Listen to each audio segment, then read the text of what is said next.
Well, hello. Thank you for joining me today. I am so excited to introduce you to all of my friends. First of all, I would like to tell a really special story of how we first met. I don't know if you remember, but we met in Key West. We had been at one of our friends, Vernon Mason's owner's cohort retreat, which is one of my favorites out there. And I randomly walked up to your friend group and was like, "Hi, can I join you for dinner?" Because I didn't know anybody. And so you all graciously welcomed me in, and we had a big fun night. And just lots of fun was had that night. The next morning, however, you mentioned you were speaking, but we didn't really talk about what. And you shared a little bit about your school, but it was more just getting to know you the night before. The next day, you got up and you spoke and you shared about what you created at Carmel Mountain. You shared about your just your whole approach to your school, to outdoor classrooms. And I was completely blown away by what you shared, the pictures you showed of how you have the design of the school, your approach, all of it. And so I just remember afterwards, I literally stalked you. I ran out after you and was like, "That was phenomenal. I really admire you. I admire your work. And I want the world to know about everything you're doing." And so since then, you have done so much. And so I wanted to just hop on today and talk with you and have you first introduce yourself and tell everybody when you started the school and how you've grown that, and we'll go from there.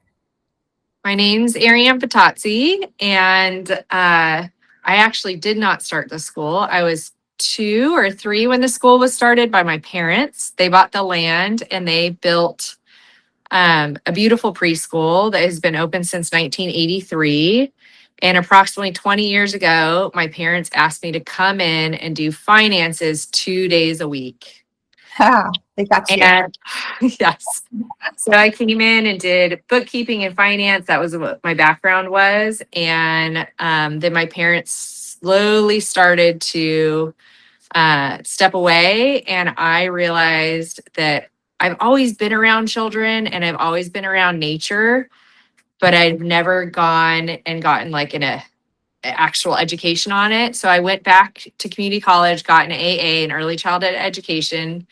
Did not learn a whole bunch I didn't already know from babysitting, nannying, working at summer camps. So I started to travel around the United States and the world pursuing education, pursuing what's best for children based on brain development, what's best for children specifically from ages like 0 to 6, because they develop way different than if you're interacting with children that are like 10 and 11, just even the way that they learn, the way that they absorb information. So I went to Reggio Emilia in Italy. I'm so jealous. So cool. I toured schools all over the US, went to so many different alternative trainings where I found so much more education than what's available going to NACE or going to AELL or going to your local college or junior college, because it was very research based, up to date as to what is best for children. And so I just started changing the school. When I started working there, we were serving, the 2 food groups, which was like Cheez-Its and fruit punch.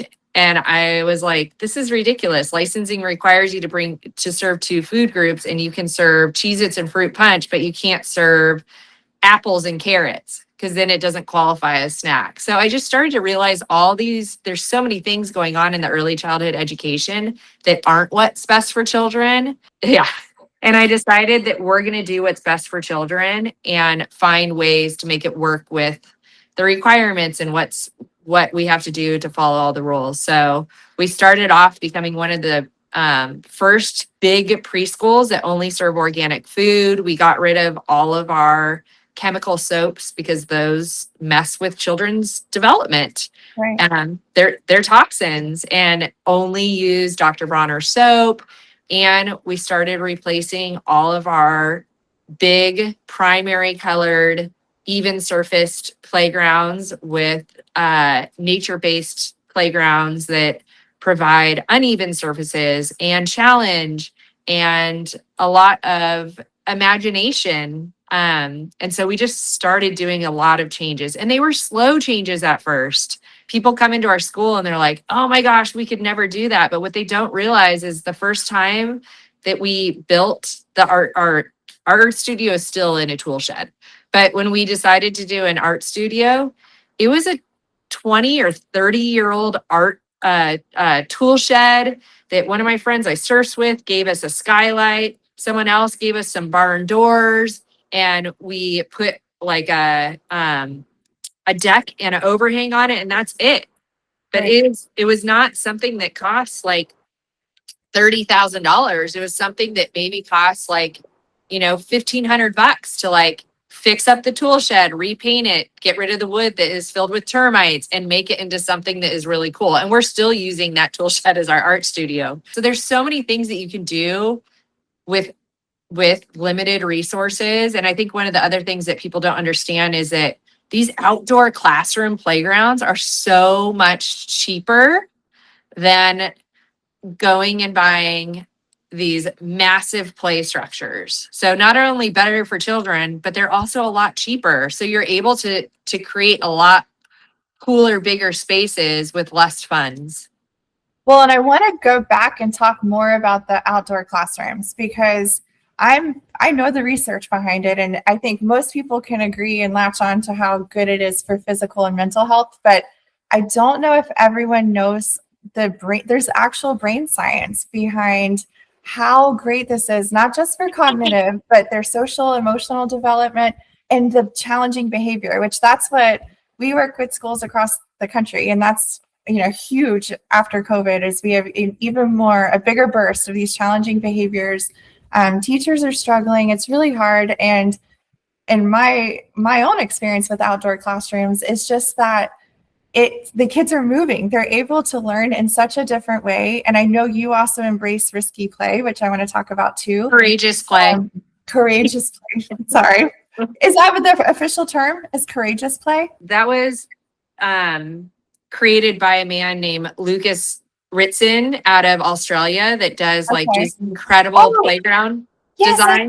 Lucas. I loved Lucas. Yeah, from Worthy. But it is such a great way to replace it because for educators, risky play and courageous play sounds the same. When you have the education about brain development, you realize that risky play and courageous play is the same. But when you're interacting and educating parents who don't have the early childhood education background and the understanding, risky sounds scary, courageous does not. Well, talk to me about what you have on the playground. So you said removing and I know you're sitting in a yurt right now. How jealous am I that you're in that? And I'm in my house. But describe for people, since right now it's raining where you are, so we can't show everybody, but we'll get some videos and pictures to show. Describe the playgrounds though. So you don't have the stereotypical bright colored, regular playground equipment. So describe what you do have and how the kids use that to not just play, but they're learning and they're climbing and they're moving their bodies. And that movement, we see a reduction in the challenging behaviors. And then for the teachers, that gives them more calm, more peace. So talk about that. I went through a program called the Outdoor Classroom Project, and they certify outdoor classroom demonstration sites across the United States. And you can go visit any of these. So if you are in San Diego and you want to come visit our school, you just call our front desk and say, hey, we're in town. We want to come visit your school. And you can come observe them anywhere in the United States.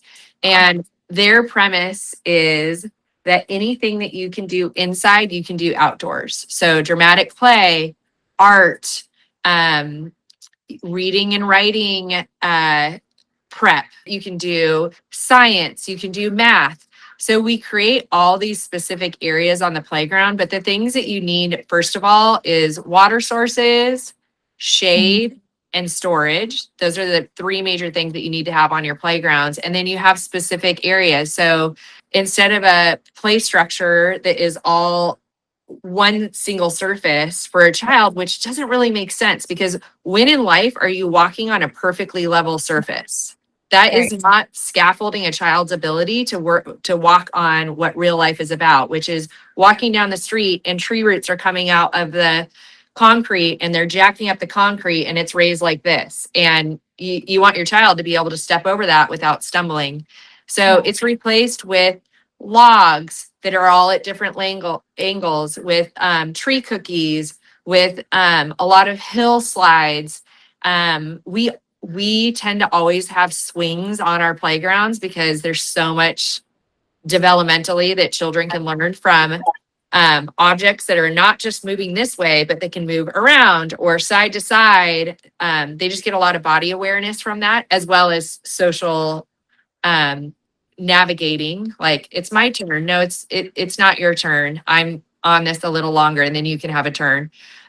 We also tend to have, there's only 3 companies that I would actually recommend for products that actually last in the outdoors. And this is from doing this for a long time. We've bought stuff from any company you can name. We bought it and it's gotten destroyed. The only 3 companies I buy stuff from are Community Playthings, Bean and Stock, and then a company called Placey, which I do not like their out of the box playground structures, but they have beautiful rock climbing structures that I would definitely recommend. So you just have to pick and choose on their website. So we always have Community Playthings, block sets, which the kids do a lot of loose parts. So like, Yeah. people are like, well, why would you have just blocks on the playground? But these blocks create these amazing obstacle courses with crates and all sorts of different levels that they jump across. And then we have crash pads on all of our playgrounds so the children can jump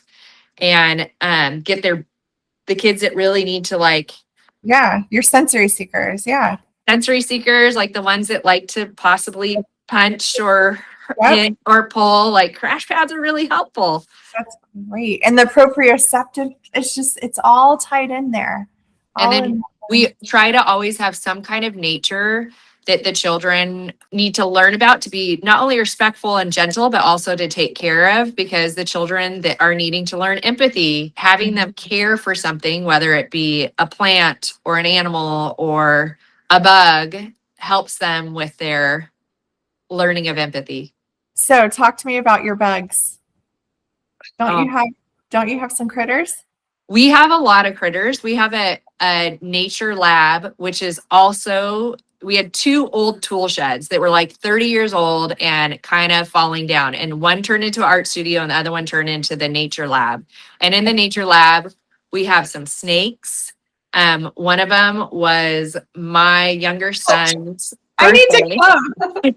We have a very, very special snake that was Sebastian's birthday present, but it lives at the preschool so that it's being taken care of someone other than me. So, That's great. yeah, we have chickens, we have a tortoise, we have a whole bunch of different kinds of lizards, we have bunny rabbits. It's incredible. We hatch eggs every year in our classrooms and incubators, and those go to live in our chicken coop. I have the most creative staff, and I have a staff member that wants to create a butterfly pavilion. So by the time you come out, we may have a butterfly pavilion. Yeah, this is so, and do you know what I love? Because I feel I'm always self-conscious that I am I hate this. It's like I'm a stereotypical female whenever I'm out somewhere and you'll see I'm in Florida and we have roaches. It's disgusting. And so if I'm out and I see one and I'll do that, like, it's so embarrassing. I cannot inhibit that as much as I try. I don't squeal, but still that response. And I love that you're almost like getting that out of all that come to your school, I would think, because they're just getting conditioned that this is normal. It's nothing to be freaked out by. This is nature. So I love that part too. Like doing your part when it comes to that.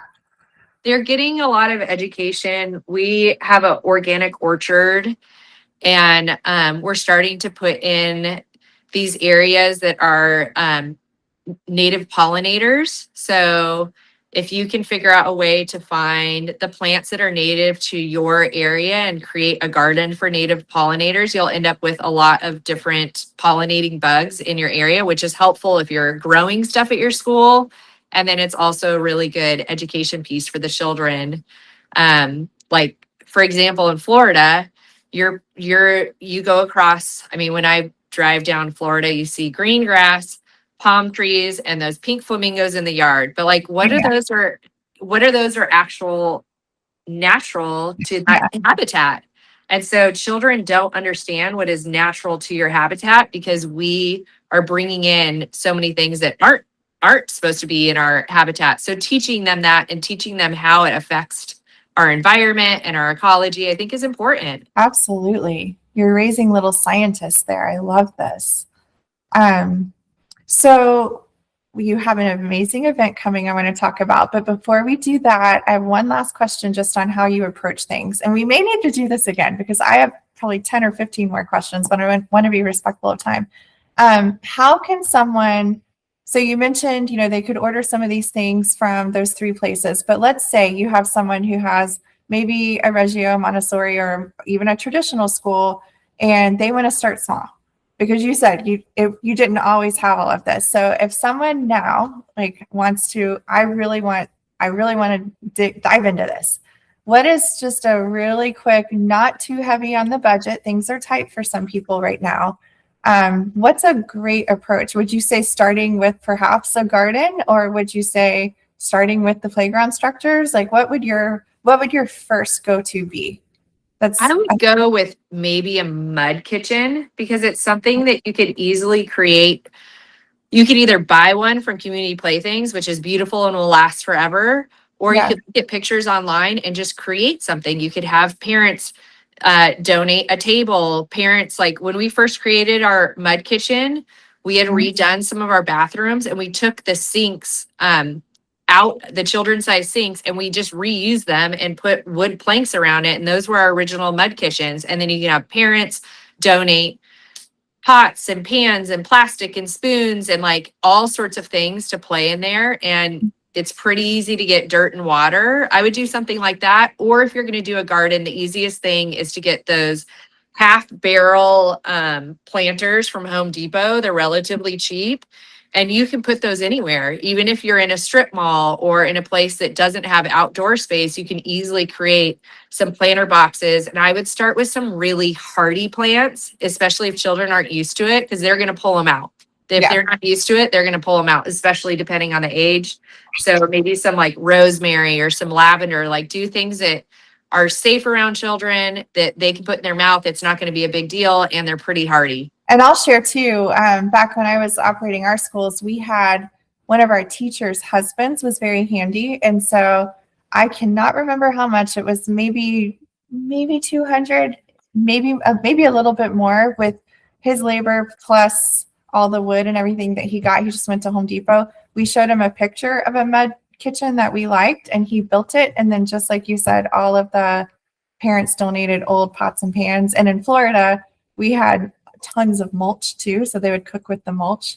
So that's also an idea, is you could, if a teacher is handy or one of their partners or spouses are handy, they could have a little extra cash if they could build one for you too. So okay, let's talk about your big event. I am so excited. That's one of the reasons I asked if you could hop on and talk with me. I want everybody to know about this and talk about, I don't know if we said where you are. We're in San Diego, California, and I am part of a couple different groups of preschool owners all over the United States. And they kept asking, like, please host something so I can send my staff out to see. And so we decided to do it. It is April 16th, 17th, and 18th.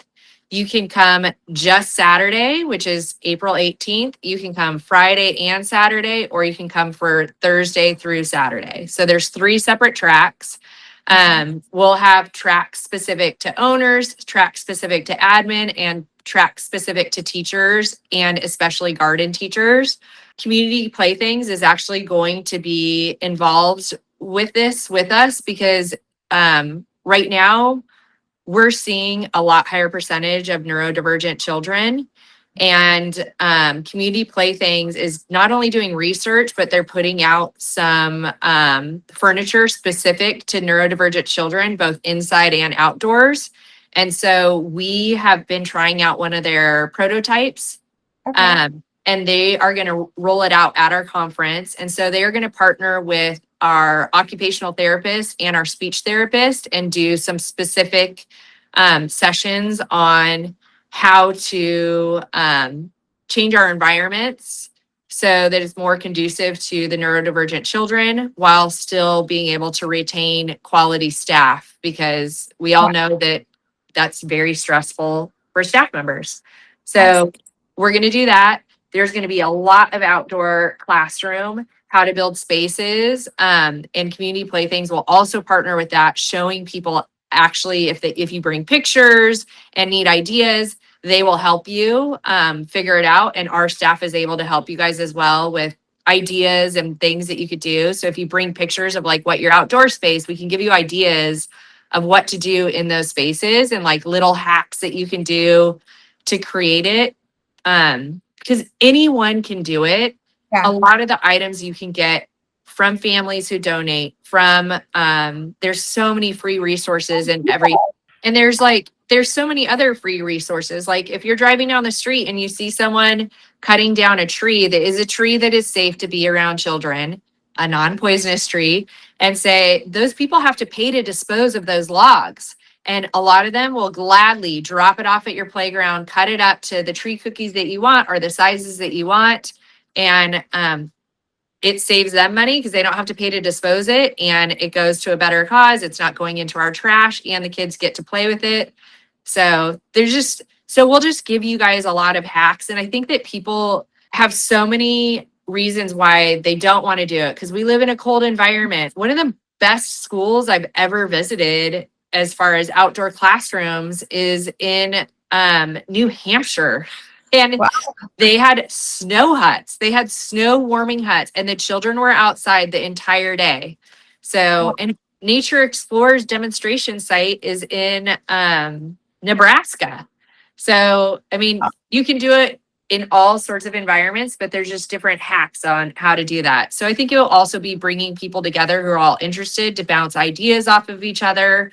And then we've done so many things wrong to figure out what to do right, so we can save you guys the money and the hassles of all the different things that we've done in air. I would say one of the things that we did do that was kind of a crazy idea. I remember coming into the school and telling my directors, hey, guess what? We're going to take that hill that everyone says you can't do anything with, and we're going to build a giant AstroTurf slide, like a sledding hill. And they're like, wait, what? And I'm like, yeah, we're not really going to talk about it. Usually we like discuss ideas and figure it out, but I'm like, it's coming. It's like coming in like 4 days. And I think everyone's like, wait, what? We're doing what with what? And I think everyone was just not into it. And then it arrived, and that slide is one of the biggest hits. Like my son's 3rd grade class came from her field trip last week, and they all had to write a thank you card. And like the children went to see the bunnies and the chickens and learned about vermicomposting, which is composting with worms. And every single one of them is like, my favorite part was the slide. Like, well, I cannot wait to go on that. That is incredible. But just think of all the things that it can help. Like you have a child that's not able to sit down at circle time, but you're putting them down a giant slide, which first they have to figure out, like, am I going to be able to go down this? They have to figure out what their body is. They start to learn their body limits, which we're not giving children the chance to do anymore. When we see children doing things, we're like, oh, watch out. That's not safe. And the children are like, wait, I have this handled. Why are you telling me it's not safe? Maybe it's not safe, but they clearly have it handled. But parents just adults have so much fear. And a lot of the times they're perfectly able to handle it, but now we're questioning them, and then they start questioning themselves. So they're able to like manage the slide going down and then going back up. It's pretty rough trying to get up, especially if you're 18 months old or 2 years old, and think about all the big body movements cross your middle line. So you're connecting the two sides of your brain, and then you're going to sit down and sit down quietly or sit down and do something that takes attention. It's going to prepare you for that. Or at the other hand, if you're doing it because you have children that are having a hard time to nap, they're going to nap pretty well. Oh, yeah. I was about to say, well, I have a question I'm going to say what everyone is wondering. The inner child of me would like to know, for the attendees who do come, do they get to go down the slide? They do get to go down the slide. And I think that there are some art classes that will be planned because we have an incredible art studio experience. I know that there's been a request of possibly some breath work and some yoga. We have a beautiful yurt that I'm in that we built for adult education, for meetings and stuff like that. The other things I think that you guys will learn is we have one of the lowest employee turnovers at preschools throughout the United States. So learn some of the things that we do differently to try and encourage that. We're quite a large school. We have 22 classrooms and quite a bit of staff. So we have 22 indoor classrooms and 4 outdoor classrooms. So it's a big campus and a big organization.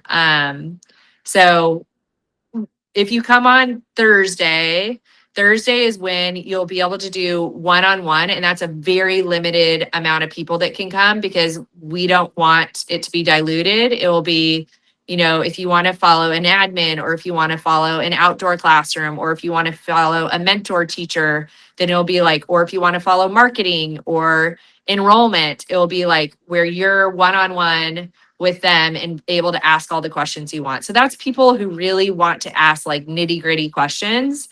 And then Friday will be for the people that really want to see it in action with students, because our school will be open on Thursday and Friday. So you'll be able to observe what is going on in each of these outdoor classrooms and what it looks like so you can replicate it. And that will also be, there will be a big talk about how we change our environments to make it the healthiest and best for neurodivergent children. So Community Playthings will be partnering with our OT and our speech and do something on Friday. And then Saturday will be small groups going from group to group, learning on the different things depending on what you're interested in. So you can look on our website, or we'll put the Eventbrite link up to see what the options are on Saturday, and you get to choose which ones that interest you, because some are very specific to admin, some are specific to owners, some are specific to teachers or outdoor classrooms, and some are specific to any of those. Now, in terms of people who are going to travel from, far away, do you have an event site that tells, some hotels you recommend, what airport to fly into, all of the travel details? Yes. So Okay. on our website, there's a PDF you can click on for hotels. I'm from San Diego, born and raised, and I am a big foodie for anyone that's traveled childcare conferences. So there's a separate document of like my recommendations of places to eat. But yes, both of those are already on our website. I know right now we have people coming from South Africa. We have people coming from Washington, D.C. We have people coming from Minnesota. So we have some of my friends are coming from Utah. We have people already coming from all over the world at this point.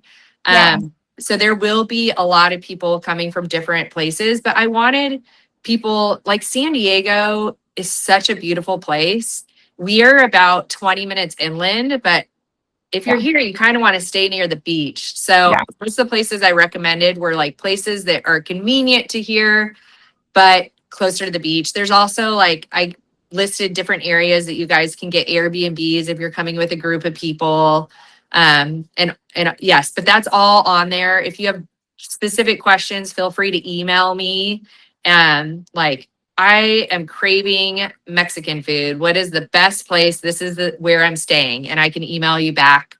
But yeah, all that is on our website. We're only doing this to improve other people's preschools. So like, this is not our business. I don't know if we'll ever do this again, but we're doing it just because people keep asking and to show people. And we're always willing to share our resources. So if there's anything that I mention on this call and you have questions or need a contact for those companies, like send me an email and I'll send you an introduction. But we're only doing it so that people can make better spaces for their children and happier spaces for their staff. When I was talking, it's Lucas, right? Lucas from Worthy. Yes. Oh, sorry. From Worthy. Lucas from Worthy. I was talking with him about, we were touring a school here in Florida, And I was just asking, there's amazing things like kind of similar to what you're describing, but it's like, what do you do about the heat?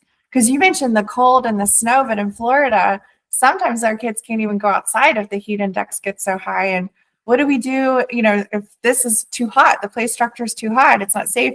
And he had the most incredible technology where he could look and predict where the sun would be. And he knew, he was just so wise. And, oh, well, this is what you would put here because it's easy to move. For your teachers can navigate all. He was so wise, and placement and where the sun would be and sun safety. And it was great.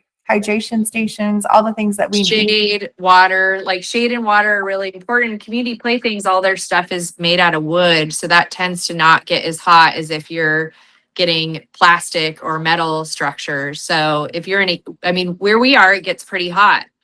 Yeah. So we have it similar to you, and the sun is extremely damaging. And that's why we've had a lot of experience of things that last and don't last. And community playthings, their stuff lasts forever. And things that if for some reason something doesn't last, they replace it because their warranty is phenomenal. Bean in Stock has amazing longevity on their items. So I think finding the companies that are really in touch with brain development, what is best for children. And I strongly believe that both Bean in Stock and Community Playthings do. Like, they're doing so much research. Like, they have people on their teams that do research. They're sitting there going around the country to schools and figuring out what works and what doesn't. And I think that's an important partnership to have. Huge. I used to be a research scientist, so I am a research nerd. And I think that is just everything we do should be based on brain development and brain science. And it lights me up. That's why I'm so passionate about what you're doing, because you incorporate all of that into looking at, honestly, the whole child, but the whole teacher. You're doing such great things for your team. So thank you for taking the time to come on and talk so everyone can hear about it. And I strongly, strongly urge everybody to get tickets now, because we know this is going to sell out. We know that there's limited spots. And I didn't realize I thought maybe this was the first of many. So you just said you don't even know if you'll do it again. So I think if you're listening and you're interested, find a way. This is something to invest in. Find a way to step out for a few days and go. You don't want to miss this. It's too important not to go. So thank you for talking to me. Is there anything else you want to share? I'm going to put all the information for everyone to find you and access it. And I know you're going to send some videos and pictures that we can put up too for people to see. Any other last words you want to share? We would just love to have anyone who thinks they want to improve their spaces and their environments, both their actual physical and their social and emotional environments, to come out to San Diego in April. Come get out of your not so nice weather and enjoy San Diego perfect weather. Sounds like a dream. Okay, well, thank you. And please reach out to either of us if you have any questions.